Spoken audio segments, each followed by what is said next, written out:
জনাব তারেক রহমান 3 মাস আগে গড়াইল বস্তিতে আগুন লেগেছিল।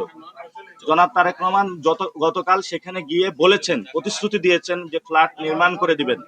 এটা নির্বাচনী যে আইন রয়েছে এবং নির্বাচনী যে বিধান রয়েছে সেটা সরাসরি লঙ্ঘন। এবং বিশেষ করে ঢাকা 8-এর ভাই এবং বোনেরা, আলহামদুলিল্লাহ আজকে আমরা প্রতীক পেয়েছি। এটা দীর্ঘ লড়াই ছিল। নির্বাচন কমিশন আমাদের সাথে বৈষম্যমূলক আচরণ করেছিল। আমরা শাপলা প্রতীক চেয়েছিলাম। পরবর্তীতে আপনারা জানেন যে আমরা এই শাপলা কলি প্রতীক পেয়েছি এবং আজকে ফাইনালি আমাদের ঢাকা 8-এ নাসিরউদ্দিন পাটোয়ারি শাপলা কলি প্রতীকে এখানে আমাদের প্রতীক বরাদ্দ দেওয়া হয়েছে আমাদের।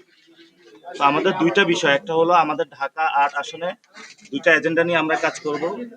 সেটা হলো শহীদ ওসমান হাদি ভাইয়ের যে হত্যাকাণ্ড হয়েছে সেটার বিচার প্রক্রিয়া এখনো শেষ হয়নি। আমি আজকে শুরুতেই সরকার এবং তার যারা দায়িত্বশীল ব্যক্তিবর্গ রয়েছেন তাদের কাছে আবেদন জানাবো যে শহীদ ওসমান হাদি ভাইয়ের যে হত্যাকাণ্ড দ্রুত বিচার প্রক্রিয়া শুরু করুন এবং সাথে সাথে আমাদের নির্বাচনী যে এজেন্ডা আছে এবং পরবর্তীতে যে এজেন্ডাগুলো সেগুলোর মধ্যে শহীদ ওসমান হাদি ভাইয়ের হত্যাকাণ্ডের বিচার প্রক্রিয়াটা নিয়ে আমাদের এজেন্ডা চলমান থাকবে। 2 নাম্বার বিষয় হলো, আমরা শহীদ ওসমান হাদি ভাইয়ের যেমন হত্যাকাণ্ডের বিচার চাচ্ছি, তেমনি ভাবে উনি একটি কথা বলেছিলেন যে ইনসাফের ঢাকা 8 উনি গড়তে চান।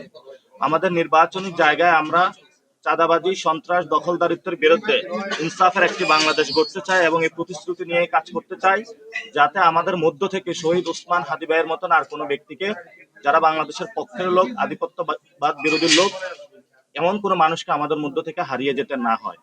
আর আমরা ইনশাল্লাহ কালকে থেকে শহীদ ওসমান হাদি ভাইয়ের কবর জিয়ারতের মাধ্যমে আমাদের নির্বাচনী প্রচারণা শুরু করব।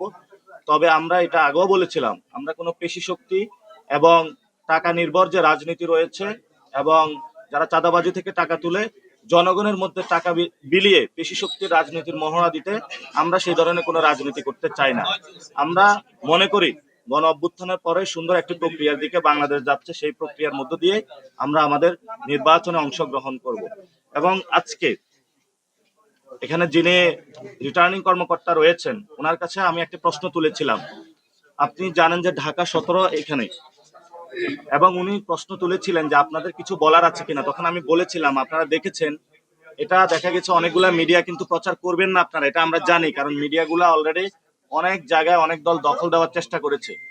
জনাব তারেক রহমান 3 মাস আগে গড়াইল বস্তিতে আগুন লেগেছিল। জনাব তারেক রহমান গতকাল সেখানে গিয়ে বলেছেন, প্রতিশ্রুতি দিয়েছেন যে ফ্ল্যাট নির্মাণ করে দিবেন।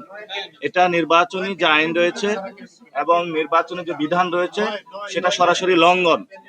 আমরা দেখতে পাচ্ছি জনাব নাহিদ ইসলামকে শোকজ দেওয়া হয়, কিন্তু তারেক রহমান গতকাল যখন সরাসরি এই ধরনের প্রতিশ্রুতি দিয়ে বেড়াচ্ছেন, আমরা মনে করি নির্বাচন কমিশন এখানে নিশ্চুপ থেকেছেন এবং প্রশাসন একদিকে হেলে যাচ্ছেন। এখানে বৈষম্যমূলক নীতি হচ্ছে, অর্থাৎ তারেক রহমানের বেলায় এক নীতি আর অন্যান্য প্রার্থীদের বেলায় এক নীতি। এবং আমাকেও শোকজ করা হয়েছে গণভোটের পক্ষে হ্যাঁ ক্যাম্পেইন করার জন্য। আমি যখন একটি ব্যানার লাগিয়েছি তারা সেটা অনুযায়ী আমাকে শোকজ করেছিল এবং সেই ব্যানারে কোনো প্রতীক ছিল না, এবং সেই ব্যানারটা সিটি কর্পোরেশনের লোক, বিএনপির লোক, ম্যাজিস্ট্রেট একসাথে গিয়ে সেটা তুলেছে। আমাদের প্রশ্ন, প্রশাসন এবং বিএনপি একসাথে কি এখানে কাজ করবে? যদি করে থাকে তাহলে ঢাকা 8-এ সুষ্ঠু নির্বাচনের নিশ্চয়তা বিধানটা করবে কে? যদি আপনাদের কোনো প্রশ্ন থাকে বলতে পারেন। নাসির ভাই,